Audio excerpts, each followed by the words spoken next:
So hello students, welcome to session 3 of chapter 2 inverse trigonometric functions for class 12. So probably this is going to be the last session for this chapter and we'll be discussing some very important questions related to inverse trigonometric functions. The first being find the principal value of the following. So सबसे पहला question है इसमें sign inverse 1/2. बहुत ही easy तरीके से मैं इसे बताऊंगा, आप उसी तरीके को फॉलो करेंगे एंड बहुत इजीली आपका आंसर आ जाएगा. ठीक, आप इसको कुछ सपोज कर लीजिए, इसको कुछ मान लीजिए. Late sine inverse 1/2 be equal to x. Let sin inverse 1/2 be equal to x. So this will give you sin x equal to 1/2. Now we know that 1/2 simply means sin pi/6, which implies that x is equal to pi/6 and x क्या माना था? x हमने ये माना था sin inverse 1/2. Therefore, sin inverse 1/2 is nothing but pi/6. So this was our question number 1. Let us take one more question, question number 2, which is cos inverse √3/2. This can again be solved in a similar manner. ठीक है, हम लोग क्या कर देंगे? Let cos inverse √3/2 is equal to y. So this implies that cos y would have been √3/2. Again, this implies that cos y, and we know that √3/2 simply means pi/6 because cos pi/6 is √3. So this implies that y is equal to pi/6. And जैसा कि हमने पहले step पे y क्या लिया था, y की value cos inverse √3/2 थी. तो cos inverse √3/2 will be nothing but pi/6. Right? So let us take one more question. Question number 3. Cos inverse -1/√2. Now the things will be different. अब थोड़ा सा हम चीजों के बारे में सोचेंगे, क्योंकि cos इनवर्स -1/√2 था. अब तक प्लस चल रहा था, कोई दिक्कत नहीं था, बहुत इजीली सब कुछ सॉल्व हो रहा था. बट अब ये क्या है, cos इनवर्स -1/√2 है, तो थोड़ा सा ध्यान देंगे मेरी बातों पे तो बहुत इजी हो जाएगा. Let cos inverse y, cos inverse -1/√2 is equal to y. तो यहां से cos y हमारा माइनस का 1/√2 हो जाएगा. ठीक है, cos y हमारा माइनस का 1/√2 हो जाएगा. यहां तक कोई दिक्कत नहीं होनी चाहिए. cos y लिख लिया, माइनस साइन को बिल्कुल डिस्टर्ब नहीं किया, and we think about only 1/√2. ये माइनस का साइन ऐसे रहने दिया. 1/√2 के बारे में सोचिए तो सभी लोग जानते हैं कि 1/√2 is nothing but cos pi/4. So now this is minus cos of pi/4 and we know that हमें y की वैल्यू निकालनी है. y is nothing but cos inverse -1/√2, जिसकी प्रिंसिपल वैल्यू ब्रांच 0 से पाई होती है. अभी ये मैंने आपको लास्ट सेशन में ये बात पढ़ाई थी कि 0 से पाई होती है प्रिंसिपल वैल्यू ब्रांच. तो दैट मीन्स हमें अपना आंसर 0 से पाई के बीच में रखना है. ठीक है, तो ये माइनस cos pi/4 है. This can be written as, क्योंकि ये cos थीटा है, माइनस का cos थीटा है और ये नेगेटिव आ गई. ये अरे cos y equal to some negative value, और अगर cos थीटा नेगेटिव है, cos थीटा नेगेटिव है, तो फॉर श्योर है कि थीटा या तो सेकेंड क्वाड्रेंट में है या फिर थर्ड क्वाड्रेंट में. थर्ड क्वाड्रेंट में हम ले नहीं जा सकते क्योंकि थर्ड क्वाड्रेंट में 180 से बड़ा हो जाएगा और हमें 180 से बड़ा चाहिए नहीं, हमें 0 से पाई के बीच में रहना है. तो क्योंकि हमें 0 से पाई के बीच में रहना है, जिसमें हम 0 से pi/2 पे तो ले ही नहीं सकते क्योंकि पॉजिटिव होता है वहां पे, और यहाँ पर cos थीटा की cos y की वैल्यू नेगेटिव है. सो दैट मीन्स कि हमारे पास सिर्फ एक ऑप्शन है, वो है सेकेंड क्वाड्रेंट. अब सेकेंड क्वाड्रेंट में पहुंचने के दो रास्ते होते हैं, एक 90 प्लस थीटा होता है, एक 180 माइनस थीटा होता है। मैं बोलता हूं हमेशा ऐसा रास्ता लेना चाहिए जिससे टी रेशियो ना बदले। अगर आपने 90 प्लस थीटा लिया तो टी रेशियो बदल जाएगा, फिर बहुत सारी समस्याएं हो सकती हैं। तो बेटर है कि सेकंड वाला रास्ता हम लोग ले 180 माइनस थीटा। तो that means minus cos pi by 4 can be written as cos pi minus pi by 4। और आप देख लीजिए cos pi minus pi by 4 होता भी है माइनस का cos pi by 4, right. So this will become cos y will become cos pi minus pi by 4 will give you 3 pi by 4, which means y is equal to 3 pi by 4, right? तो यानी कि y मतलब cos inverse minus 1 by root 2 will be equal to what? 3 pi by 4. तो इसका answer आ गया हमारे पास 3 pi by 4. Let us take some more questions. ठीक है, एक क्वेश्चन और पिक करते हैं.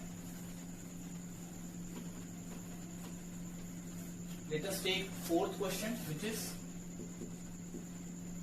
tan inverse minus root 3. Again we need to be alert क्योंकि ये नेगेटिव वैल्यू है, tan inverse minus root 3 है. तो देखिए let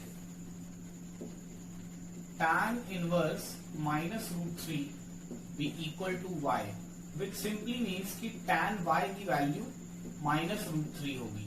और यहां से भी अभी तक कोई दिक्कत नहीं होगी. मैंने बताया माइनस साइन को ऐसे ही रहने देंगे, खाली रूट 3 के बारे में सोचिए. Root 3 can be written as tan pi by 3 because tan pi by 3 की वैल्यू रूट 3 होती है.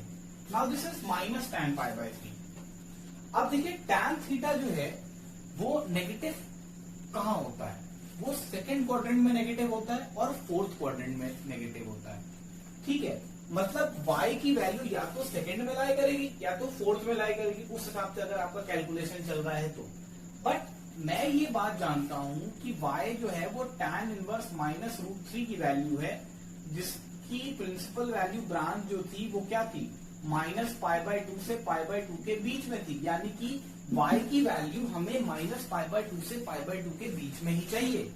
हम इस वजह से ये जो y है इसको सेकेंड क्वाड्रेंट में नहीं ले जा सकते, ठीक है, और फोर्थ में भी नहीं ले जा सकते. क्यों? क्योंकि हमें माइनस पाई बाय 2 से पाई बाय 2 चाहिए. नहीं, फोर्थ में फिर ले जा सकते हैं, फोर्थ में ले जा सकते हैं क्लॉकवाइज एंगल चला के. ठीक है, तो ये जो माइनस का tan पाई बाय 3 है इसको मैंने ऐसे नहीं ब्रेक किया, पाई माइनस पाई बाय 3 में ना ब्रेक करके मैंने इसको लिखा tan of minus pi by 3. ठीक है, तो यहां से मुझे y की वैल्यू क्या मिल गई? Minus pi by 3. और y था क्या मेरे पास?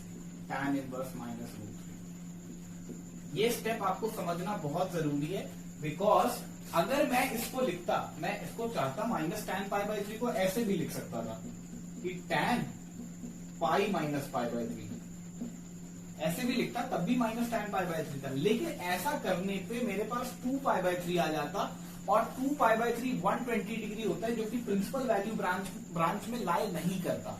इस वजह से मैं ये नहीं लिख सकता था, ये चीज मैं नहीं लिख सकता था. तो फिर दूसरा ऑप्शन मेरे पास फोर्थ क्वाड्रेंट का ही रहा, वो भी क्लॉकवाइज चलने का. तो इस वजह से मैंने माइनस tan पाई बाय 3 को tan of minus pi by 3 लिया. Right, so let us take another question which is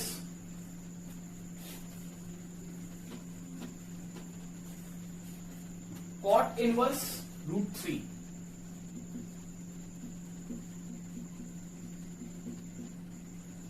ठीक है, तो let cot inverse root 3 be equal to y, which means cot y is equal to root 3, which again means cot y is equal to cot root 3. कब होती है value? जब theta हमारा 30 degree होता है, यानी पाई बाय 6 पे. सो y की वैल्यू कितनी आ गई? Pi by 6. That's all. y मतलब cot inverse root 3. So positive value के लिए तो निकालना बहुत ही आसान लग रहा होगा अब तक. अगर वैल्यूज पॉजिटिव है तो कुछ सोचना ही नहीं है. प्रॉब्लम में भी हो सकती है जब हम नेगेटिव वैल्यू के लिए बात कर रहे हो. तो दीज आर बेसिकली 5 क्वेश्चंस. एक क्वेश्चन और कर लेते हैं हम लोग, ठीक है, get some variety. Let's take sine inverse minus root 3 by 2. फिर से वही काम करेंगे, साइन इनवर्स माइनस रूट 3/2, इसको मान लेते हैं कुछ। Let sine inverse minus root 3/2 is equal to y। So this will simply mean that sine y है ना इज इक्वल टू माइनस का रूट 3/2, यानी कि sine y is equal to minus का साइन π/3। अब यहां से सोचने वाली बात है, माइनस साइन π/3 ना, माइनस साइन π/3 सोचे अगर हम लोग, तो साइन थीटा नेगेटिव है। साइन थीटा नेगेटिव तब हो सकता है जब थीटा जो है वो या तो थर्ड क्वाड्रेंट में हो या तो फोर्थ क्वाड्रेंट में हो। थर्ड क्वाड्रेंट में पहुंचा देंगे तो गड़बड़ हो जाएगा, क्योंकि हम लोग जानते हैं हमें आंसर किसमें चाहिए, y की वैल्यू माइनस π/2 से π/2 के बीच में रहनी चाहिए। थर्ड में पहुंचा दिया तो π/2 से बड़ी हो गई तो पार कर गई, यानी कि थर्ड में नहीं पहुंचा सकते। फोर्थ में पहुंचाएंगे वो भी एंटी क्लॉकवाइज डायरेक्शन में नहीं, क्लॉकवाइज डायरेक्शन में, यानी नेगेटिव एंगल लेके। तो sine y will be equal to what, sine of minus π/3। तो दिस मीन्स कि y की वैल्यू माइनस π/3 आएगी। और y क्या लिया था हमने, sine inverse minus root 3/2 which will be equal to minus π/3। So I guess सबको इस तरह के क्वेश्चन बहुत इजीली सबसे हो जाएंगे। Is that clear? Let's take some more questions.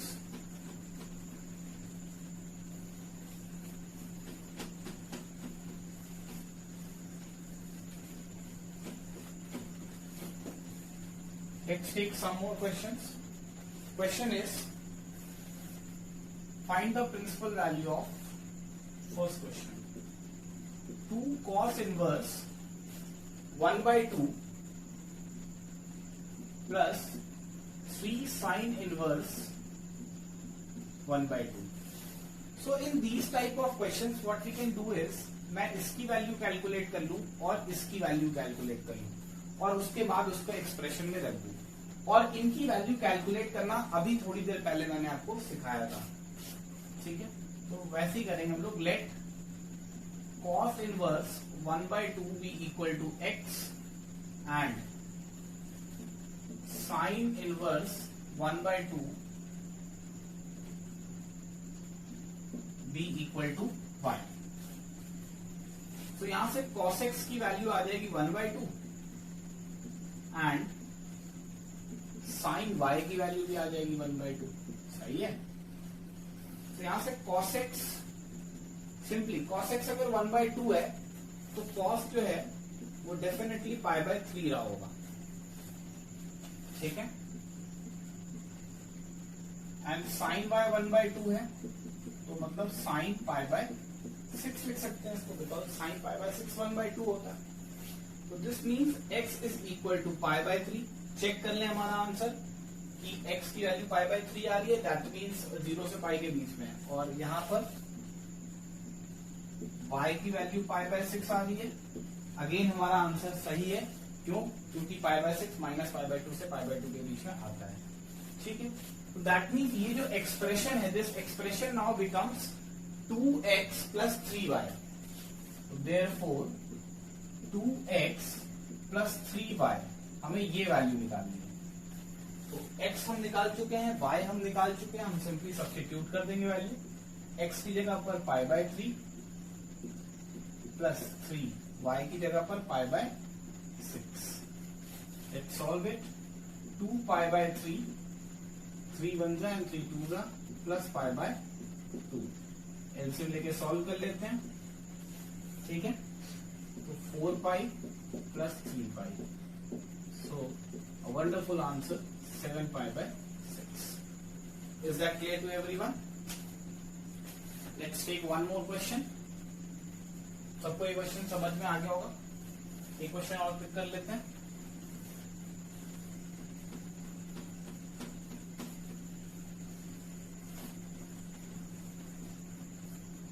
Question है, tan inverse √3 minus sec inverse -2। थोड़ा सा ध्यान से करने वाला क्वेश्चन। पहला पार्ट तो बहुत ही इजी है कि लेट tan इनवर्स √3 भी इक्वल टू x लेंगे and sec inverse -2 equal to y ले लेंगे। कोई दिक्कत नहीं होनी चाहिए। तो यहां से tan x की वैल्यू आ जाएगी √3, जो कि बहुत इजीली सॉल्व हो रही है। √3 सिंपली मीन्स tan π/3। तो x की वैल्यू आ गई π/3। Is that clear? x की वैल्यू π/3 निकालना तो बहुत इजी है। सेकेंड पार्ट में थोड़ा सा हम ब्रेन अपना यूज करेंगे।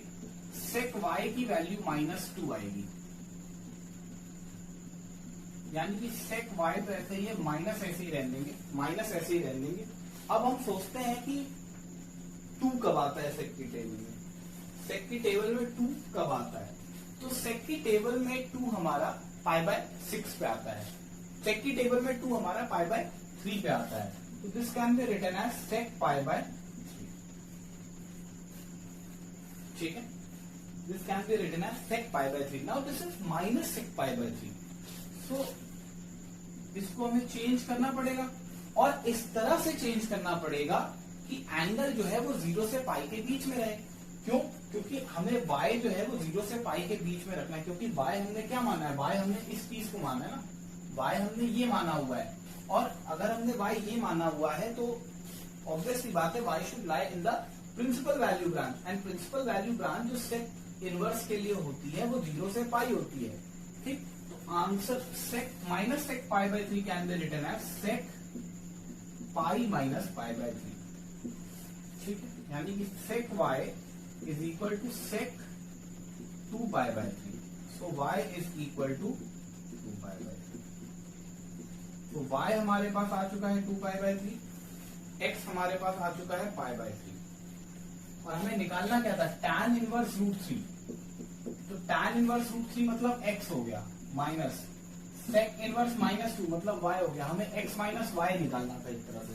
तो x हमने क्या निकाला? π/3 निकाला, माइनस, और y हमने क्या निकाला? 2 π/3 निकाला। सो π/3 माइनस 2 π/3 इज नथिंग बट -π/3। तो इसका आंसर क्या हो गया? -π/3 हो गया। Is that clear to everyone? ठीक है, तो मैं एक क्वेश्चन आप लोग के लिए दे रहा हूं, ये क्वेश्चन आप लोग करिएगा। ठीक है, आप लोग के लिए है ये tan inverse 1 plus cos inverse -1/2 plus sin inverse -√3/2। तो मैं ऑलरेडी तीनों पे बात कर चुका हूं। ठीक है, इन सब की वैल्यूज क्या क्या आई हैं तीनों पे मैं बात कर चुका हूं, तो मुझे बात करने की जरूरत नहीं है। This question becomes practice question for you. ठीक है, नेक्स्ट टाइप के क्वेश्चन हम लोग डिस्कस कर सकते हैं। फिर एक और क्वेश्चन पिक कर लें फटाफट।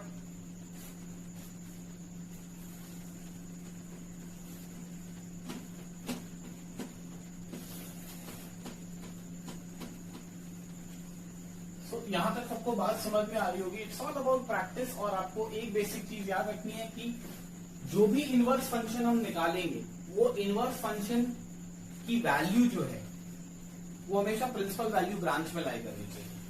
Right, next type of question is वैसा ही क्वेश्चन है, इवैल्यूएट। थोड़ा सा एक स्टेप बढ़ा दिया है क्वेश्चन में, जैसे कह दिया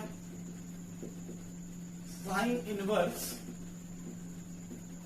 sin 2 π/3, इसकी वैल्यू निकालो। साइन इनवर्स sin 2 π/3 की वैल्यू निकालो। ठीक, अब मैं आपको एक चीज बताना चाहता हूं कि साइन इनवर्स sin x के बराबर हो सकता है, लेकिन उसके लिए ये जरूरी है कि x जो है वो -π/2 से π/2 के बीच में है।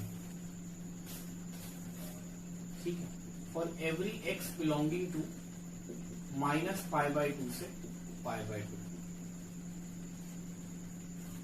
cos इनवर्स cos x ये भी x के बराबर हो सकता है, लेकिन इसके लिए ये जरूरी है कि x जो है वो 0 से पाई के बीच में लाई करे। इसी तरह से tan inverse tan x definitely x के बराबर हो सकता है, लेकिन इसके लिए ये जरूरी है कि x हमारा -π/2 से π/2 के ओपन इंटरवल में लाई करे। That means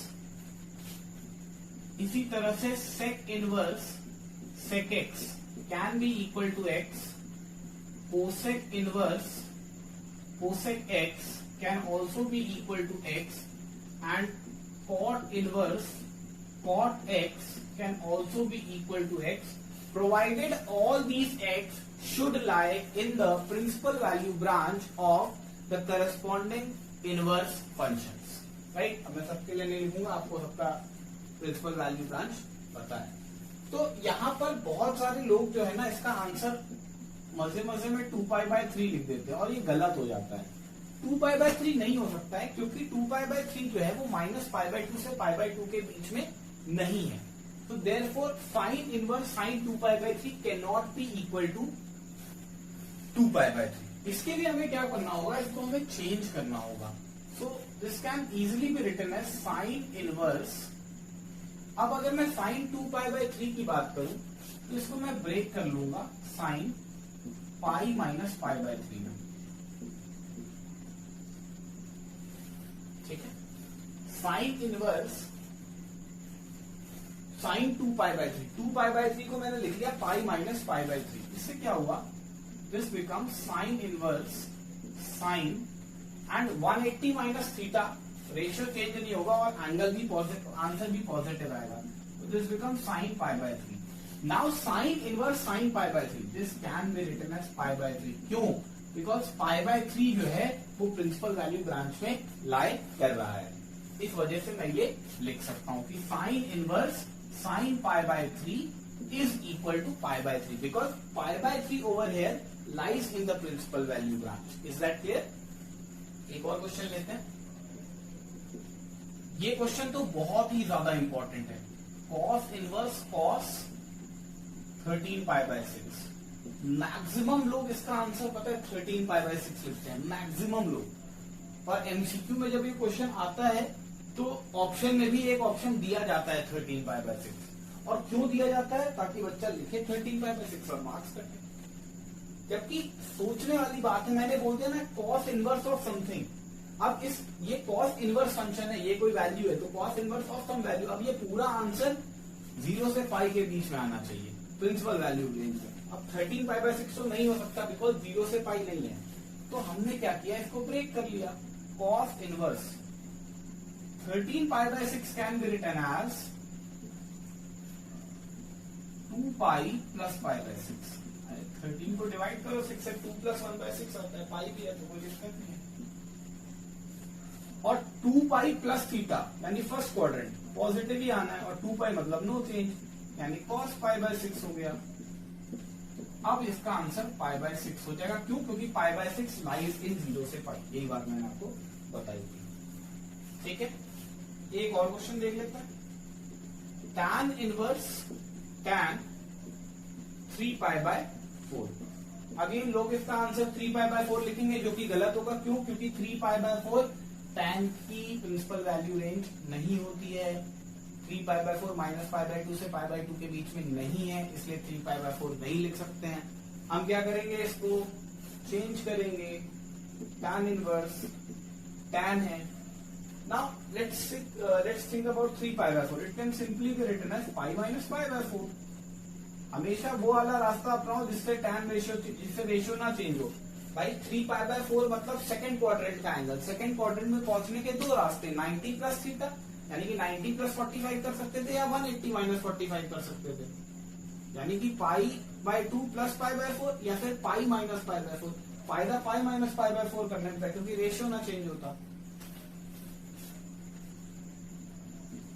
tan inverse and this becomes tan π/4 फॉर्मूले से।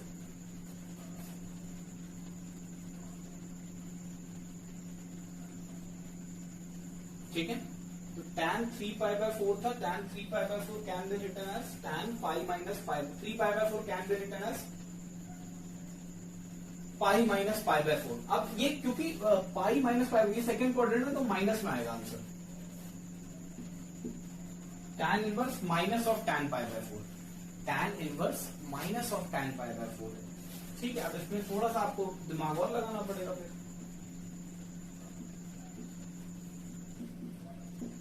tan inverse now minus tan pi by 4 can be written as tan of minus pi by 4। ठीक है, तो इसका आंसर क्या हो जाएगा? अब आ सकता है माइनस पाई बाय 4। ठीक है, माइनस tan पाई बाय 4 है तो इतने डरने की क्या बात थी?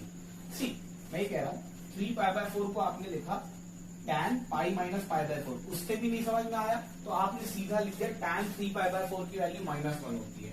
तो एक तरह से tan इनवर्स -1 निकालना था, यानी कि tan inverse minus of tan pi by 4। Minus of tan pi by 4 can be written as tan of minus pi by 4, और माइनस पाई बाय 4 आंसर हो जाएगा क्योंकि minus pi by 4 principal value range में आता है। ठीक है, तो ये क्वेश्चन आप लोग अब कर सकते हैं, इस तरह के क्वेश्चन। ठीक है, is that clear? So now I will be discussing 2-3 questions more and फिर ये चैप्टर मेरे साइड से वाइंड अप हो जाएगा। ठीक है, तो let's move towards the next level of questions. cos of sin inverse 8/17, we need to evaluate this particular value. So again same process, सबसे पहले लेट जो इनवर्स फंक्शन है उसको कुछ अज्यूम कर लेंगे। sin inverse 8/17 be equal to y, और in fact y देने से अच्छा है इसको थीटा ले लें, ज्यादा समझ में आएगा। तो therefore sin theta becomes 8/17, right? Sin theta will become 8/17. This implies that cos of sin inverse 8/17 is equal to cos, और ये जो sin inverse 8/17 है इसको हमने थीटा माना है तो ये cos थीटा हो जाएगा। That means कि हमें साइन थीटा की वैल्यू 8/17 दी हुई है और हमें कॉस थीटा निकालना है। ठीक है, ठीक है ना। अब यहां पे अगर मैं बात करूं साइन थीटा इक्वल टू 8/17, तो थीटा पॉजिटिव है, it simply means theta lies in first quadrant, theta lies in first quadrant. और क्योंकि थीटा फर्स्ट क्वाड्रेंट में लाई कर रहा है तो सब कुछ पॉजिटिव होने वाला है। ठीक है, क्योंकि साइन थीटा इक्वल टू 8/17 एक पॉजिटिव वैल्यू मिली, और अगर पॉजिटिव आया है साइन थीटा तो फॉर श्योर है कि थीटा फर्स्ट क्वाड्रेंट में लाई कर रहा है, और फर्स्ट क्वाड्रेंट में लाई कर रहा है तो that means every T ratio will be positive, यानी कि जो कॉस थीटा है वो भी पॉजिटिव होगा। ठीक है, since we know that cos square theta equal to 1 minus sine square theta होता है। ठीक है, तो यहां से आ जाएगा 1 माइनस 8/17 का square is equal to 1 minus 64/289, which is equal to 289 minus 64/289। Solve करना है, which is equal to 225/289। This is your cos square theta. अब जब हम cos थीटा निकालेंगे तो cos theta will be equal to plus minus under root of 225/289, यानी कि plus minus 15/17। But हम इसमें सिर्फ पॉजिटिव वैल्यू लेंगे, क्यों? क्योंकि थीटा फर्स्ट क्वाड्रेंट में लाई करता है। तो सिंस थीटा लाइज इन first quadrant, therefore cos theta की वैल्यू 15/17 हो जाएगी पॉजिटिव का। और cos थीटा अगर हम ठीक से देखें तो क्या है, तो cos ऐसे ही रहने दो, थीटा मतलब sine inverse 8/17, sine inverse 8/17, this is equal to 15/17। So finally ये आंसर हमारा आ गया। Very very important question, right? ठीक है, तो ये इवैल्यूएट करने के लिए पूछा जा सकता है। Is that clear to everyone? Solution एक बार देख ले. So let's move to another set of question. ठीक, नेक्स्ट क्वेश्चन की तरफ मूव करें. इसी टाइप का है, मिलता जुलता.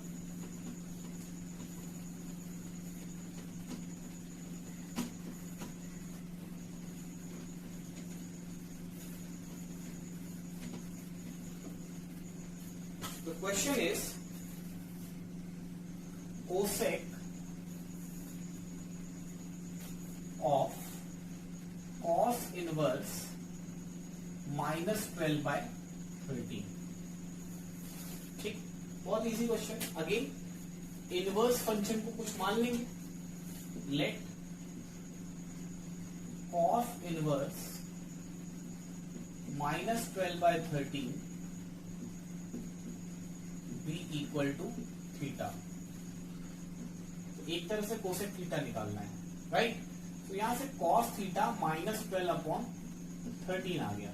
अब यहां से बात आती है, सी कॉस थीटा नेगेटिव है, कॉस थीटा नेगेटिव है, तो that means theta will lie either in second quadrant और इन थर्ड क्वाड्रेंट. बट मैं ये कह रहा हूं कि थीटा थर्ड क्वाड्रेंट में हो ही नहीं सकता. क्यों नहीं हो सकता? उसका रीजन है because cos inverse minus 12 by 13 की वैल्यू है थीटा, और क्योंकि ये इनवर्स फंक्शन है तो प्रिंसिपल वैल्यू ब्रांच लेंगे, और principal value branch cos inverse function के लिए 0 से पाई होती है. तो इसका मतलब ये है कि थीटा जो है हमारा सेकेंड क्वाड्रेंट में लाया करेगा और थर्ड में लाए नहीं करेगा. ठीक है, नेगेटिव था तो इस वजह से हमारे मन में दो रास्ते आए, क्योंकि कॉस थीटा नेगेटिव था तो हमारे मन में दो रास्ते आए कि ये सेकेंड में भी लाई कर सकता है और थर्ड में भी लाई कर सकता है. मतलब 0 से पाई के बीच में आ सकता था, या फिर पाई से 3π/2 के बीच में आ सकता था. ठीक, अब अगली चीज ये थी कि थीटा जो है वो कॉस इनवर्स फंक्शन के लिए वैल्यू आई थी. कॉस इनवर्स और समथिंग जो है वो थीटा आया था. तो ये थीटा तो प्रिंसिपल वैल्यू ब्रांच होनी चाहिए थी ना, और प्रिंसिपल वैल्यू ब्रांच ये है, ये नहीं है. ठीक है, तो प्रिंसिपल वैल्यू ब्रांच में लाई कर रहा है, इसलिए थीटा जो है यहाँ पर सेकेंड क्वाड्रेंट में लाई कर रहा है. Here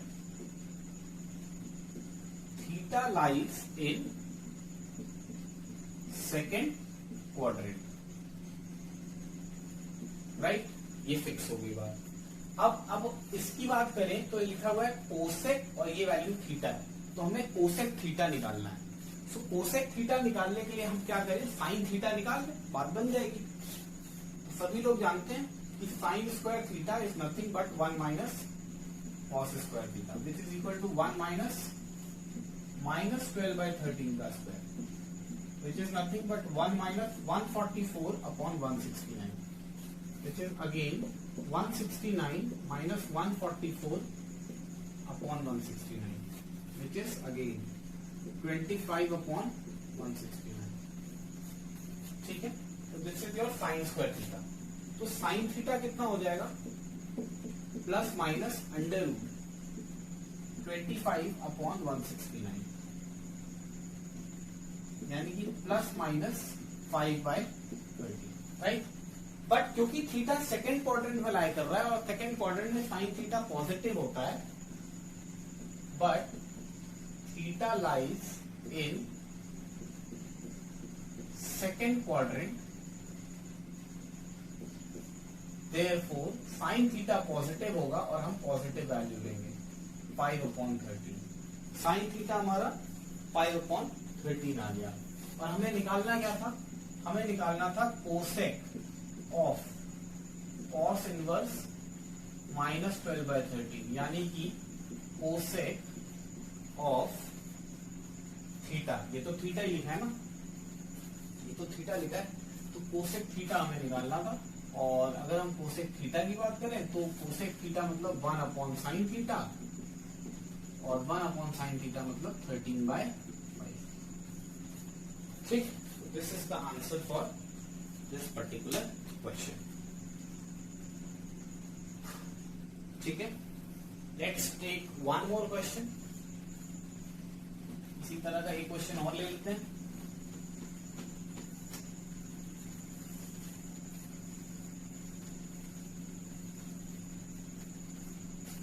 Let's take another question in in which we need to evaluate tan 2 tan inverse 1 by 5. ठीक है, tan 2 tan inverse 1 by 5. Again वही प्रोसेस होगा, जो इनवर्स फंक्शन है उसको कुछ अज्यूम कर लेंगे. Let tan inverse 1 by 5 be equal to theta, which means tan theta is equal to 1 by 5. So now tan theta is positive, which obviously means, considering the principal value branch, it lies in first quadrant, right? Theta lies in first quadrant. कोई दिक्कत की बात ही नहीं है. 0 से pi by 2 के बीच में ही आएगा पॉजिटिविटी. ठीक है. नाउ ये जो वैल्यू लिखी हुई है, जो हमें फाइंड करनी थी, tan 2 tan इनवर्स 1 by 5, ये जो वैल्यू है, ये क्या लिखा है? tan 2 तो ऐसे ही, और ये क्या था? थीटा था. एक तरफ से हमें tan 2 थीटा निकालना है, और tan 2 थीटा जो होता है वो होता है 2 tan theta upon 1 minus tan square theta. तो वैल्यूज खाली सब्स्टिट्यूट कर दें tan थीटा की और आंसर आ जाएगा 2 into 1 by 5 upon 1 minus 1 by 5 का स्क्वायर. राइट भाई, tan inverse 1 by 5, tan inverse 1 by 5 of nothing but theta, तो 2 इंटू थीटा, तो tan 2 थीटा, tan 2 थीटा का formula 2 tan theta upon 1 minus tan square theta. tan theta की value already पता थी हमें 1 by 5, हमने substitute कर दी.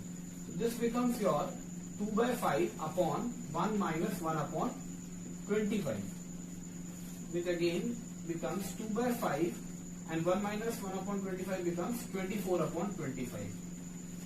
So let's solve it. 5 ones are 5 5s are 2 ones are 2 12s are 1 upon 12 by 5, which is nothing but 5 by 12. So its answer is 5 by 12. Right? Clear है? आगे बढ़े. बहुत ही इजी क्वेश्चन है. Let's take another question. बस wind up करेंगे. एक दो क्वेश्चन और बचे हैं, उनको करके फिनिश करेंगे. क्वेश्चन है, sine of half cos inverse 4 by 5. Again वही प्रोसेस है. Let cos inverse 4 by 5 be equal to theta. तो यहां से मैं कह सकता हूं कि cos थीटा 4 by 5 है, और क्योंकि cos थीटा पॉजिटिव है तो फॉर श्योर हो गया कि प्रिंसिपल वैल्यू ब्रांच 0 से पाई होती है, तो वो फर्स्ट क्वाड्रेंट में है. Therefore here theta lies in first quadrant, यानी हर चीज पॉजिटिव होगी दुनिया में. ठीक है. अब हमें निकालना क्या था? हमें देखिए, अगर ठीक से देखें तो निकालना था sign half cos inverse 4 by 5, which has now become sin, half तो ऐसे ही रहेगा, ये थीटा था तो हाफ ऑफ थीटा मतलब साइन थीटा बाय 2 निकालना था हमें. क्या निकालना था? साइन थीटा बाय 2 निकालना था. अब साइन थीटा बाय 2 निकालने के लिए cos थीटा बाय 2 पता होना जरूरी है, तो उसके लिए हम cos थीटा उठाएंगे. cos थीटा की अगर मैं बात करूं तो cos theta can be written as 2 cos square theta by 2 minus 1. कितने लोगों को ये फॉर्मूला याद है? याद करिए. cos 2 थीटा का फॉर्मूला हमने पढ़ा था. ये cos 2 थीटा का फॉर्मूला होता था cos square theta minus sine square theta, और या फिर 1 माइनस 2 साइन स्क्वायर थीटा, या फिर 2 cos स्क्वायर थीटा माइनस 1. तो cos 2 theta equal to 2 cos square theta minus 1 हो सकता है. तो अगर 2 थीटा को थीटा कर दें तो इस साइड थीटा बाई 2 हो जाएगा, तो ये फॉर्मूला बन जाएगा. ठीक है. तो बस इसी फॉर्मूले को एक्सपैंड करते हैं आगे. cos थीटा की वैल्यू 4 by 5. ठीक है. cos थीटा की value 4 by 5. 2 cos square theta by 2 पता नहीं, माइनस 1. ठीक है. माइनस 1 उधर ले जाएंगे तो प्लस 1 हो जाएगा. तो 1 plus 4 by 5 is equal to 2 cos square theta by 2. This becomes 9 by 5 is equal to 2 cos square theta by 2. तो यहां से cos square theta by 2 becomes 9 by 10 और हमें क्या निकालना था sin theta by 2. चेंज कर लो इसको लिख लो 1 minus sin square theta by 2 is equal to 9 by 10. लिख सकते हैं कि नहीं लिख सकते हैं, क्योंकि हमें तो sin theta by 2 से मतलब है. तो यहां से 1 minus 9 by 10 is equal to sin square theta by 2. तो sin square theta by 2 becomes 1 by 10. तो sin theta by 2 कितना हो जाएगा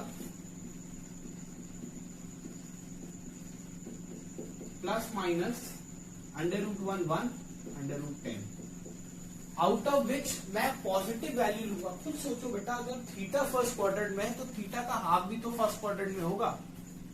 ठीक है ना, थीटा का हाफ भी तो फर्स्ट में होगा, तो यही लिख लेते हैं. But theta by 2 lies in first quadrant. बहुत ऑब्वियस सी बात है ये, तो पॉजिटिव वैल्यू लेंगे. Therefore sine theta by 2 positive value के साथ 1/√10. तो ये जो आंसर है पूरा, इसकी वैल्यू क्या हो गई 1/√10. आई होप सबको क्लियर होगा. ठीक है, तो that's all about the trigonometric ratio, inverse trigonometric functions. And इसके अलावा और क्वेश्चंस आपके एनसीईआरटी एग्जाम्पलर में है. Please solve them, ask your doubts, and hopefully इससे बाहर कुछ आना नहीं है. So that was all from my side. This is the end of the chapter for your board level. So thank you so much, class.